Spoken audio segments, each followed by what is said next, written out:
जय हिंद दोस्तों, नमस्कार। स्वागत है आप सभी का आपके अपने YouTube channel Galaxy of education पर। आज की इस वीडियो में हम सभी क्लास 10th हिंदी का 2024 का एक वायरल पेपर देखने वाले हैं, जिसका जो पैटर्न है इसमें 20 आप सभी को ऑब्जेक्टिव क्वेश्चन दिए गए हैं और 50 आप सभी का सब्जेक्टिव क्वेश्चन है।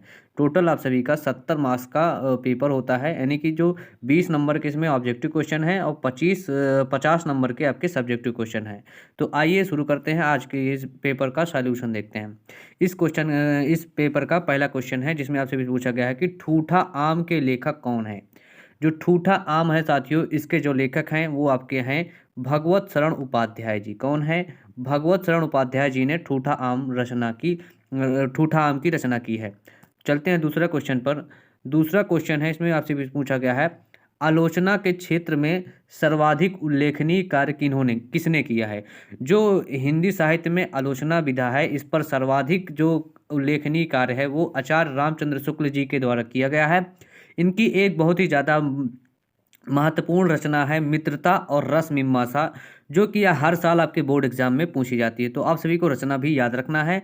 आलोचना में सर्वाधिक उल्लेखनीय कार्य करने वाले लेखक हैं आचार्य रामचंद्र शुक्ल। इनकी बहुत ही महत्वपूर्ण रचना है मित्रता और रस मीमांसा, इसको जरूर याद रखना। चलते हैं आप सभी के थर्ड क्वेश्चन में। पूछा गया है कि भाषा योग वशिष्ठ रचना के रचयिता कौन है। भाषा योग वशिष्ठ जो रचना है, इसके रचयिता कौन है? तो इसके रचयिता हैं आपके राम प्रसाद निरंजनी जी हैं। कौन है? राम प्रसाद निरंजनी जी भाषा योग वशिष्ठ रचना के लेखक हैं। अब चलते हैं चौथा नंबर जो क्वेश्चन है, इसमें आपसे भी पूछा गया है, कुसंग का ज्वार सबसे भयानक होता है, यह किस, यानी कि ये जो पंक्ति है यह किस पाठ से लिए गई है। ये जो दिया गया है ये आपके पाठ से लिया गया है। तो इस ये जो कुसंग का ज्वार है ये सबसे भयानक होता है, यह आपके मित्रता नामक चैप्टर से लिया गया है। ये जो पंक्ति है मित्रता वाले चैप्टर से ली गई है। चलते हैं पांचवा क्वेश्चन है, इसमें आप सभी से पूछा गया है, पांचवें क्वेश्चन में इसमें आप सभी से पूछा है कि आधुनिक युग की महिला उपन्यास लेखिका कौन है। जो आपका आधुनिक युग है इसकी महिला उपन्यासकार लेखिका कौन है? तो वो है आप सभी की मनु भंडारी जी हैं। कौन है? मनु भंडारी जी आधुनिक युग की महिला उपन्यास लेखिका हैं। युग यहाँ पर देखिए, आधुनिक युग पूछा गया। जब आधुनिक युग की महिला उपन्यासकार लेखिका पूछी जाए तो मनु भंडारी जी हैं। अब चलते हैं आप सभी का, पूछा गया है इसमें छठे क्वेश्चन में कि शुक्लोत्तर युग का दूसरा नाम क्या है। साथियों, आपके लिए शुक्ल युग और शुक्लोत्तर युग दोनों ही बहुत ही ज़्यादा इंपॉर्टेंट है। दो शुक्लोत्तर युग है, इसको छायावदोत्तर युग के नाम से जाना जाता है। किससे? शुक्लोत्तर युग को छायावदोत्तर युग के नाम से जाना जाता है, और जो शुक्ल युग है इसको छायावादी युग के नाम से जाना जाता है ना। शुक्ल युग आपके लिए बहुत ही ज़्यादा इंपॉर्टेंट है। इसकी सीमा 1919 से, शुक्ल युग की सीमा 1919 से 1938 तक मानी जाती है। कितनी? 1938 तक। 1919 से 1938 तक की जो समय सीमा है ये शुक्ल युग की है, और 1938 से 1945 तक की समय सीमा छायावदोत्तर या शुक्लोत्तर युग की है। ये समय सीमा आप सभी जरूर याद रखें। चलते हैं आप सभी का सातवां क्वेश्चन है, इसमें पूछा गया है कृष्ण भक्ति शाखा के प्रतिनिधि कवि कौन है। तो जो कृष्ण भक्ति शाखा है इसके प्रतिनिधि कवि हैं आपके सूरदास। और यदि आप सभी से राम भक्ति शाखा पूछी जाए, तो इसके प्रतिनिधि कवि हैं तुलसीदास जी। कौन है? तुलसीदास जी राम भक्ति शाखा के प्रतिनिधि कवि हैं, और जो सूरदास जी हैं ये कृष्ण भक्ति शाखा के प्रतिनिधि कवि हैं। अब चलते हैं आप सभी के आठवां क्वेश्चन में। पूछा गया है कि किस कवि को राजा जय सिंह प्रत्येक दोहे पर एक स्वर्ण मुद्रा दिया करते थे। तो जो बिहारी दास जी हैं इसको राजा जय सिंह एक दोहे के लिए स्वर्ण मुद्रा दिया करते थे। जो इनके राज दरबारी कवि थे बिहारी जी।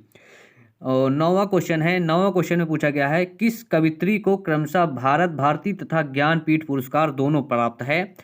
तो जो ऐसी कवित्री हैं वो आप सभी की महादेवी वर्मा जी जो हैं, इनको ज्ञानपीठ और भारत भारती दोनों पुरस्कार प्राप्त है। ये आप सभी का ऑप्शन नंबर डी यहाँ पर राइट है, महादेवी वर्मा जी हैं। 10वां क्वेश्चन है, इसमें पूछा गया है कि तुलसीदास जी की रचना नहीं है। तो यहाँ पर देखिए रामलला लिखा है, ये है रामलला नेछु, पार्वती मंगल और कवितावली। रामलला नेछु, पार्वती मंगल और कवितावली, ये सभी रचनाएं किसकी हैं? तुलसीदास जी की हैं। जबकि यहाँ पर जो दिया गया है रामचंद्रिका, है ना। जो रामचंद्रिका है यह केशव दास जी की रचना है। किसकी है? केशव दास जी की रचना है। किसकी है? केशव दास जी की रचना है और बहुत ही ज़्यादा इंपॉर्टेंट रचना है। ये जो 10वां नंबर है आपके लिए बहुत ही ज़्यादा इंपॉर्टेंट है। केशव दास जी की रचना है रामचंद्रिका। ये क्वेश्चन बहुत बार एग्जाम में आया है। अब चलते हैं 11 नंबर में। तो 11 नंबर में पूछा गया है कि आनंद को क्या कहा जाता है? आनंद को खुश कहा जाता है ना। अब चलते हैं 12 नंबर क्वेश्चन में आपसे भी पूछा गया है, पछताने की परछाई सी तुम उदास छाई हो में कौन सा अलंकार है ना।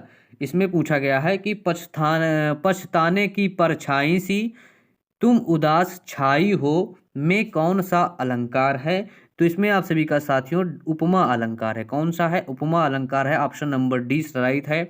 13 नंबर क्वेश्चन है, इसमें पूछा गया है, मैं तो चंद्र खिलौना ले हूँ। मैं तो चंद्र खिलौना ले हूँ में कौन सा अलंकार है? तो इसमें आप सभी का रूपक अलंकार है। कौन सा है? रूपक अलंकार इसमें है।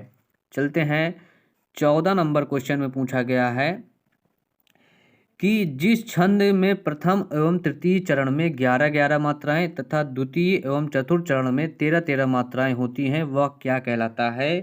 तो ये जो छंद होता है वो कहलाता है आप सभी का सोरठा। क्या कहलाता है? सोरठा कहलाता है। यदि इसी का उल्टा कर दिया जाए, यहाँ पर 13-13 कर दिया जाए, पहले और तीसरे चरण में 13-13 और द्वितीय और चतुर्थ में 11-11 कर दिया जाए, तो यही बन जाता है आप सभी का कुंडलियाँ।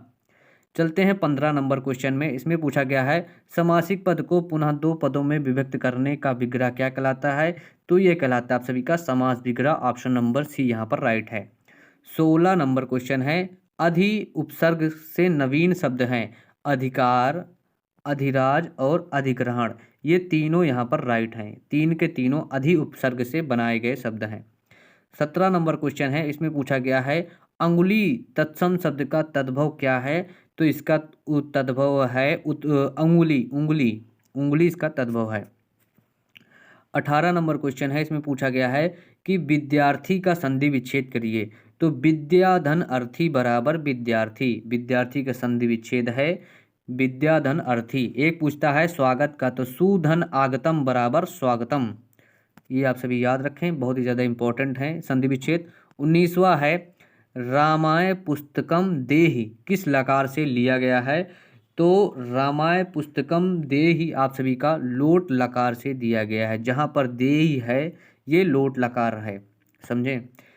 और यहाँ पर देखिए 20वां जो क्वेश्चन है, यहाँ पर देखिए इसका पष्टी लिखा है। पष्टी तो कोई वचन होता ही नहीं है ना। तो जो फल है इसका जो षष्ठी का बहुवचन होता है वो होता है, षष्ठी हो सकता है अगर ये, तो ये होता है फलाम। क्या होता है? फलाम होता है। अगर ये पंचमी का कहा जाए, अगर इसी का पंचमी विभक्ति पूछा गया है बहुवचन में, तो ये होता है आप सभी का फलेभ्या। क्या होता है? फलेभ्या। ये होता है आप सभी का पंचमी का। ये फल का है। फल का जो षष्ठी का बहुवचन है वो है फलाम और पंचमी का बहुवचन है आप सभी का फलेभ्या। तो ये थे आप सभी का जो वायरल पेपर है उसके जितने भी ऑब्जेक्टिव क्वेश्चन थे, 20 ऑब्जेक्टिव क्वेश्चन, उसको हमने इस वीडियो में हल करा दिया है। इसके जो सब्जेक्टिव क्वेश्चन है उसकी वीडियो में आप सभी को अलग से प्रोवाइड कराऊंगा, है ना। तो सब्जेक्टिव क्वेश्चन भी आप सभी देख सकते हैं। यहाँ पर आप सभी को गद्यांशों के प्रश्न उत्तर का आंसर देना है ना, इसको मैं अलग वीडियो में करा दूंगा। प्रस्तुत गद्यांश का संदर्भ लिखना है, 1 का लिखना है, 2 दिए गए हैं। तो इसकी वीडियो मैं आप सभी को अलग से बनाकर प्रोवाइड करूंगा। इस वीडियो में हमने आप सभी को जितने भी ऑब्जेक्टिव क्वेश्चन थे उसको हमने कवर कर लिया है। तो मिलते हैं आप सभी से नेक्स्ट वीडियो में, जिसमें मैं आप सभी को इसके सब्जेक्टिव क्वेश्चन को हल कराऊंगा। तब तक के लिए अगर आप सभी हमारे चैनल पर नए हैं तो इस चैनल को सब्सक्राइब करें और इस वीडियो को अपने सभी दोस्तों तक जरूर भेजें।